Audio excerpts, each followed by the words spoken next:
নমস্কার, আমি অ্যাস্ট্রোলজার কৃষ্ণপ্রসাদ প্রধান আপনাদের প্রত্যেককে আপনাদেরই চ্যানেল ইন্ডিয়ান অ্যাস্ট্রোলজিতে ওয়েলকাম জানাই। আশা করি সকলেই ভালো আছেন।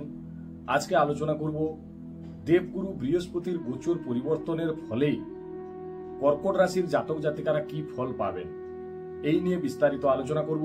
তাই কর্কট রাশি যারা তারা তো দেখবেনই, কর্কট লগ্ন যারা তারাও দেখবেন, এবং রাশি লগ্ন যাদের কর্কট তারা অবশ্যই ভিডিওটি স্কিপ না করে সম্পূর্ণ মনোযোগ সহকারে দেখতে থাকুন।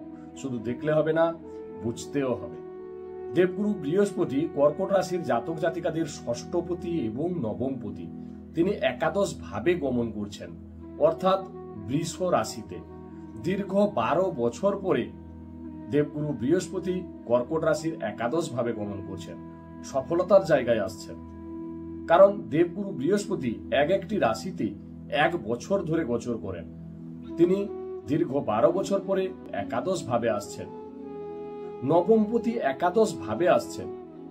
একাদশ ভাব সফলতার জায়গা।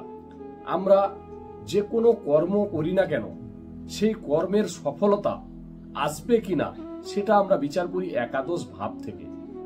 তাই একাদশ ভাবের উপরে যেহেতু নবমপতি অর্থাৎ ভাগ্যপতি আসছেন, ভাগ্য আপনাদের কিন্তু সহায় হবে। ভাগ্যের জায়গায় আপনার ডেভেলপমেন্ট হবে। যে কোনো কাজ দীর্ঘদিন ধরে করবেন ভাবছিলেন বা পড়েছিল, কোনো কাজ এগোচ্ছিল না, কোনো কাজ হচ্ছিল না, সেই কাজে আপনি এবারে সফলতা পাবেন। ষষ্ঠপতি তিনি একাদশে আসছেন।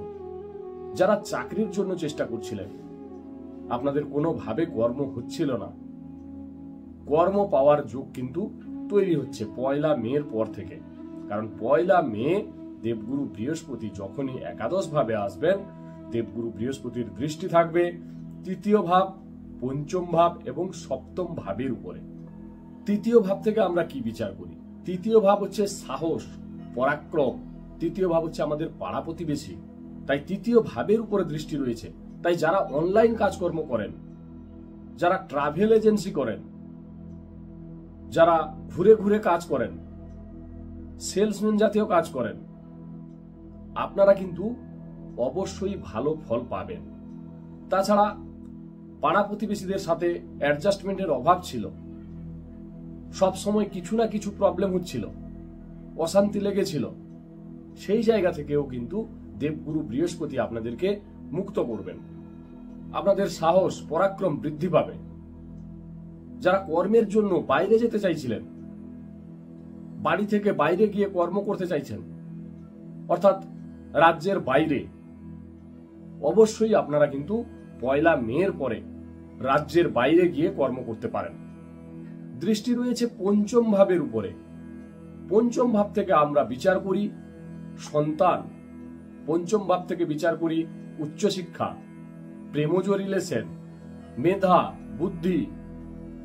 যেহেতু দেবগুরু বৃহস্পতির পঞ্চম ভাবের উপরে দৃষ্টি রয়েছে, যারা উচ্চশিক্ষা করছেন, উচ্চশিক্ষায় আপনাদের মন বসছিল না, কনসেন্ট্রেশনের অভাব হচ্ছিল, মনোসংযোগের অভাব ঘটছিল, সেই জায়গায় কিন্তু আপনাদের শিক্ষার জায়গায় ডেভেলপমেন্ট হবে, শিক্ষায় উন্নতি ঘটবে।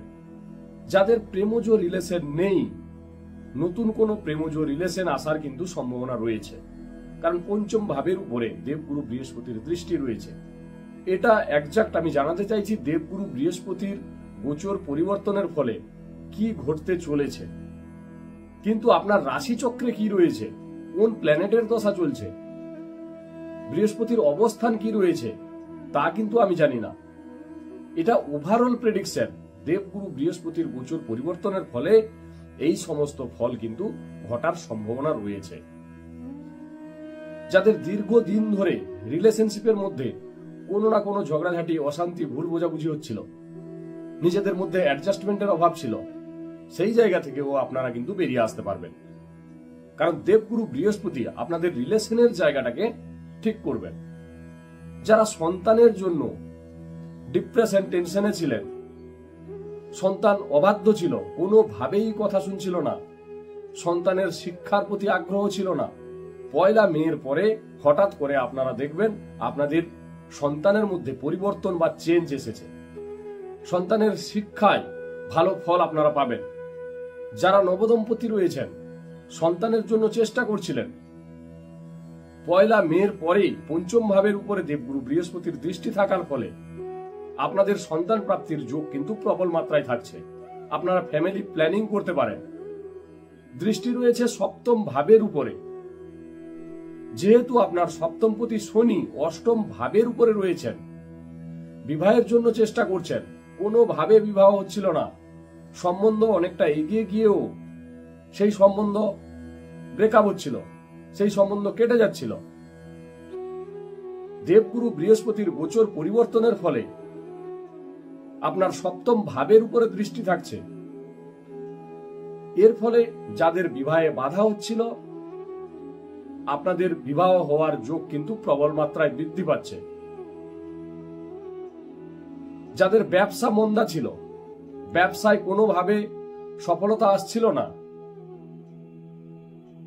ব্যবসায় লস হচ্ছিল, কারণ সপ্তমপতি অষ্টমে বসে আছেন, এই দেবগুরু বৃহস্পতি আপনাদের ব্যবসার জায়গায় ডেভেলপমেন্ট উন্নতি কিন্তু ঘটাবেন, কারণ সপ্তম ভাবের উপরে বৃহস্পতির দৃষ্টি থাকছে।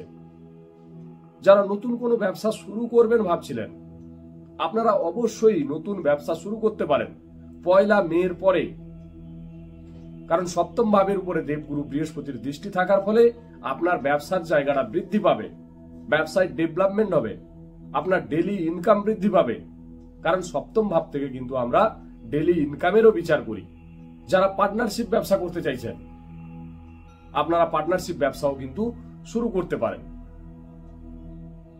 যাদের প্রেমজ রিলেশন দীর্ঘদিন ধরে আটকে ছিল, বিবাহ পর্যন্ত যাচ্ছিল না, যেহেতু পঞ্চম এবং সপ্তম ভাবের উপরে দৃষ্টি রয়েছে, তাই আপনাদের প্রেমজ রিলেশন কিন্তু বিবাহে পরিণত হওয়ার সম্ভাবনা রয়েছে।